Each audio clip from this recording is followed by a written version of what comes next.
So what I wanted to talk about today is what do you do if you have a image that you would like to print, but it's too small? For example, it's a selfie, or you needed to do a clipping of an image. And by that I mean you're a wildlife photographer and you could only get so close to a particular bird or a deer or something. So you needed to crop your image. Or you're an event photographer and there's something going on off to the side and you just want to pull that up to the forefront. There's a couple of ways you can do that, and we're going to look at them today. Now, I talked about this in my podcast where I was enhancing photographs. This is a way of enhancing the photograph. This is not the entire process that I would use to enhance a photograph. So as you can see here is a picture of my partner back in her modeling days. And the first thing we're going to take a look at is Gigapixel AI. Now we're going to let it just take the image and do what it wants to. That is to say, it's going to take care of all the settings that it needs to render the image. You'll notice it did art and CG, which you're thinking, why would it do art and CG when you've got a person in there? Now, you can always disagree with and update whatever the choice is. Now I want to point out the fact that this got the little square here that's showing you where on the face that you're seeing it. And you can see it did a pretty good job. Right? Now, this was an image that was 532 by 800, as you can see at the bottom here. It's now gone 6 times to 3192 by 4800. This matters because depending on how big you want to go with a image to print it, you like to keep it around 200 dots per inch. So 200 dots per inch for a 10 by 10 print, if it was a square print, would be 2000 dpi. So, or 2000 dots. So your pixels need to match or exceed what you're going to do. And one way to do that is to use a tool like this. It also does some other stuff as well. Let's back this out so we get the entire image. You notice a little tracer on the bottom here, updating and updating and updating. Now, look at what it did. Now, this has face recovery on. We turn that off. You'll notice that the face looks a little blurry, right? We turn it back on, and it sharpens the face and it sharpens the eyes. So let's take a look at our original image, right? And you can see the deficiencies of that original image. It looks like it has either lens blur or motion blur in there. If we zoom in on the eyes, which were the sharpest thing, it doesn't look so much like motion blur as it does that the photographer had his depth of field set to pull the eyes in and not do the rest of the face. There's nothing wrong with that depending on the type of photograph that you're going to do. But this was my partner, and I would like to see her full face. Now, I know there's an artistic reason to, and I've done it myself, to have those eyes in focus and not the rest.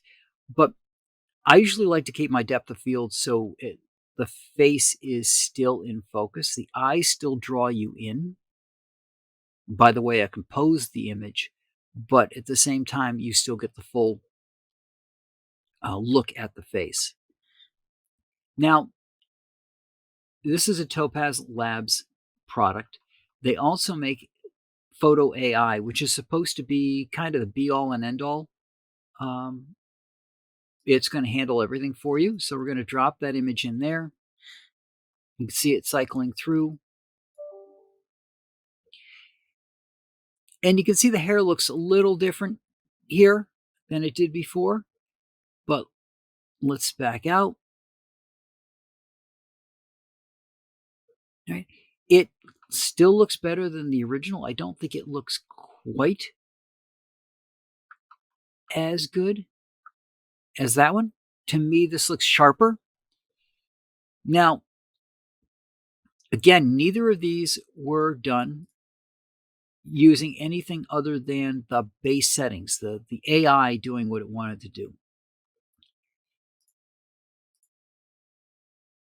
You'll notice the remove blur is turned on here. So let's go look at the photo AI one. Noise is not on. This is only by 4, so we can go in here and we can change that to 6. It'll re-render itself. You've got different models that you can use here. You can play with the blurring down here. You can go and sharpen. And then you can say, well, I think it was lens blur. So let's turn on lens blur. And it does sharpen the image a little bit. Right? You could do a strong blur model, but I don't think that's going to come out quite what we're looking for here. The hair looks a little weird. It has that extra line above and below it because of the shadow that was cast, and the blurring confused the AI a little bit there. But again, if you have an image that you want to enhance, that's the original, and there's the enhanced version. One way to do it is to use a tool such as this. There are tons of ways you can modify how much or how little it's doing. You can adjust lighting, you can adjust balance, the color. But to just take an image, for example, a selfie, which might have looked great on a phone, but looks awful if you want to print it on something larger, like even make an 8x10 out of it. It could look awful depending on the original image. And again, I have an issue with the original image. To me, I like this better. I like the clarity of it better than this original image that was done. But when you've got something like that, this is a way of taking care of it. One thing you will notice, especially in the gigapixel, is look at the eyes. Let's bring this up so that we get the eyes brought in. We'll do the same over here.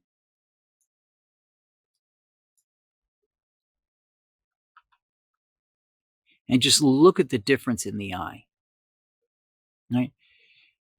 Yes, there's differences in the way the eyebrows are rendered and the hair, but look at the eye.